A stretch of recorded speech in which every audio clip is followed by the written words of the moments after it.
Hello and welcome everyone. In today's video I will show you how to navigate without internet on Google Maps.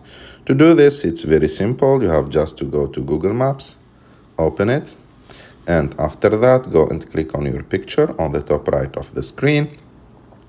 After that go to offline maps and select your own map, because now we are going to download the map that you need so you can navigate this map without internet. For example, I will download this part of the map.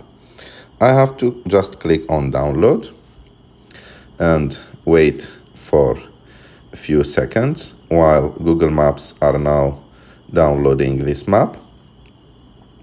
And as you can see, this map is downloaded.